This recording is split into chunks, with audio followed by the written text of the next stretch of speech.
Hello everyone, welcome to daily facts. और आज हम इस वीडियो में रीसेंट दिल्ली हाई कोर्ट के जजमेंट के बारे में डिस्कस करने वाला है, जो आपके सपिंड मैरिज, सपिंड विवाह से रिलेटेड है। ठीक है, इसमें हाई कोर्ट ने इसको नल एंड वॉइड डिक्लेयर किया है।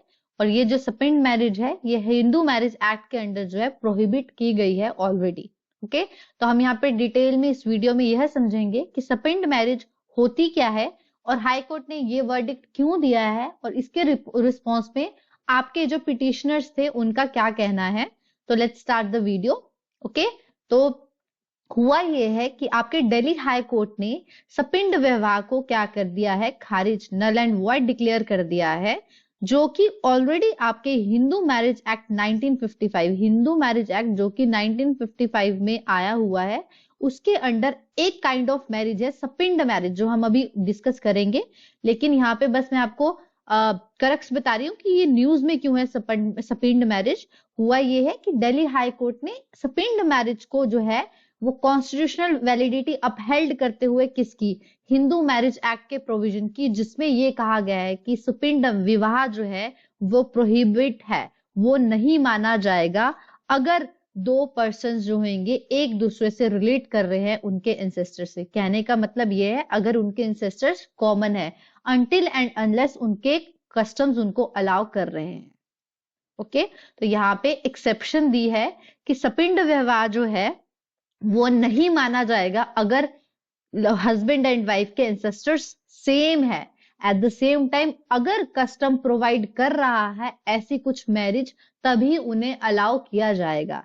मतलब यहाँ पे कस्टम्स के बेसिस पे एक एक्सेप्शन दे रखी है।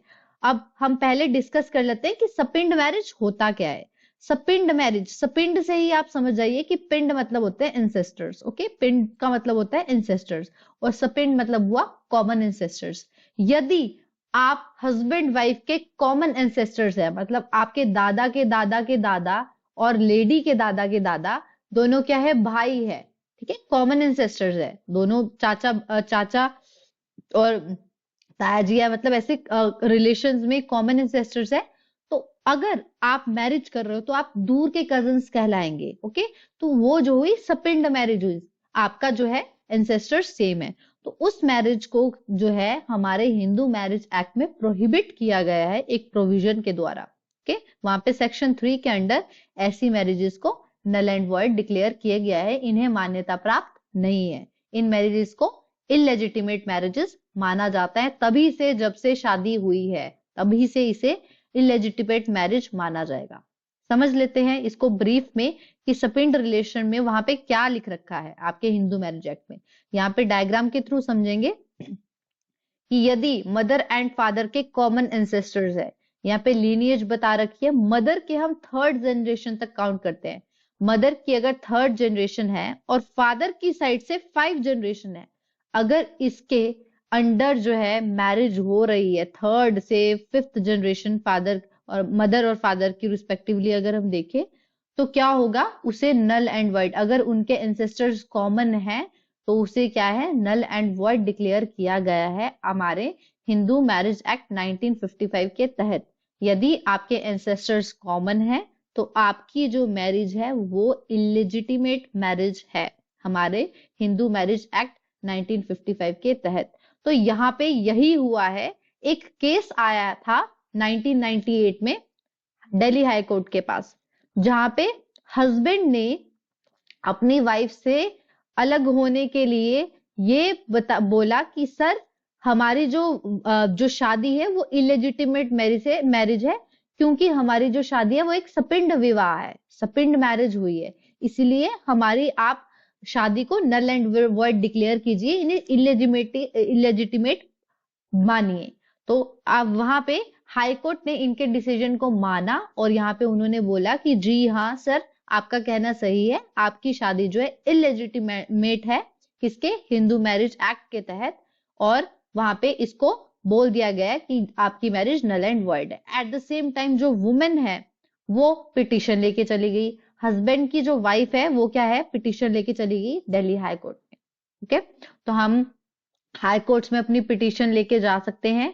ओके, तो वहां पे वो लेडी हाई कोर्ट में गई, उन्होंने भी अपने बारे में अपनी साइड रखी, लेकिन फिर से गवर्नमेंट ने वहां पे उनकी पिटीशन को रिजेक्ट कर दिया और कहा कि लीगल वैलिडिटी नहीं है, आपके जो एक्ट है हिंदू मैरिज एक्ट उसके अंदर ये मैरिज जो है इलेजिटिमेट है, तो उन्होंने वहां पे वाइफ की उसको खारिज कर दिया।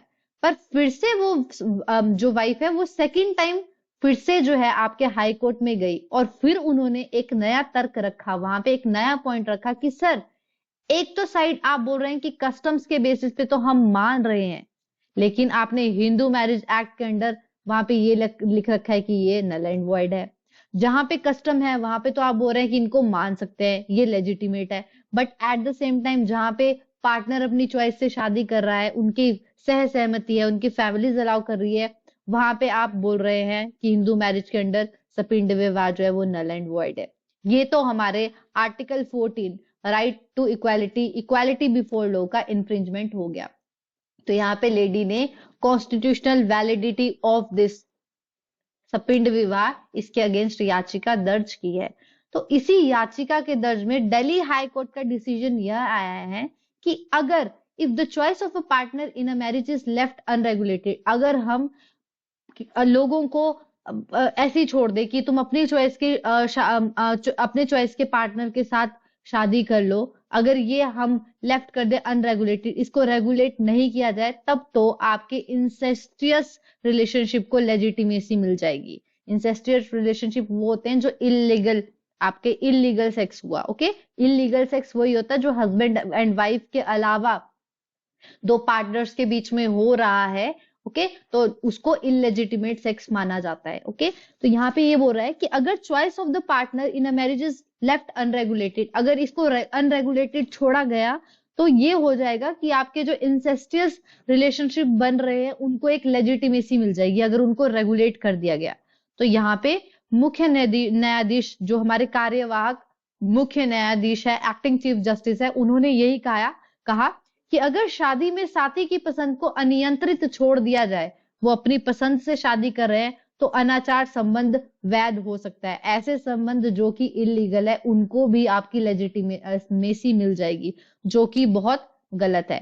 तो यही एक बेसिस है जिसपे दिल्ली हाई कोर्ट ने आपका फिर से डिसीजन सुनाया है और फिर से इस केस में यही कहा है कि सपिंड मैरिज जो है वो क्या है, प्रोहिबिट है हिंदू मैरिज एक्ट के अंडर, और लेडी के पास भी कोई लीगल वैलिडिटी, लीगल पॉइंट नहीं है हमारे इस कंसेप्ट को जिसके बेसिस पे हम अपना पॉइंट ऑफ व्यू चेंज करें और इस जो शादी है इसको लेजिटिमेट डिक्लेयर करें।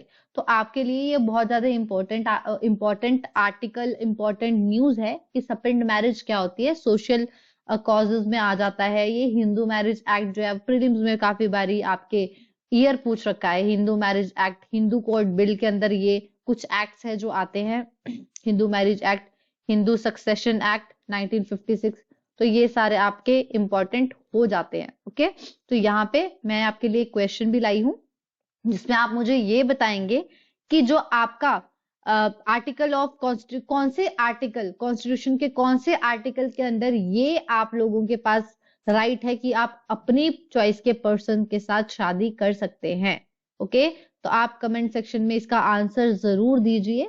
ओके, तो यहाँ पे आपको मुझे कमेंट सेक्शन में बताना है और उसके बाद आप डिस्क्रिप्शन बॉक्स में आपको हमारा टेलीग्राम चैनल का लिंक मिल जाएगा, वहां पे हम इसके आंसर को विद आपके एक्सप्लेनेशन अपलोड कर देंगे।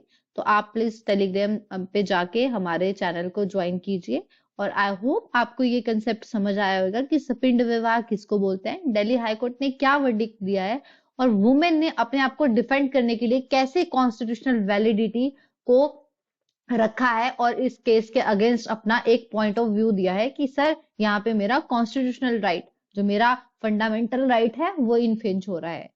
तो thank you guys, I hope आपको ये वीडियो पसंद आई होगी। अगर आपको ये वीडियो पसंद आई है तो please kindly like our channel, subscribe and share.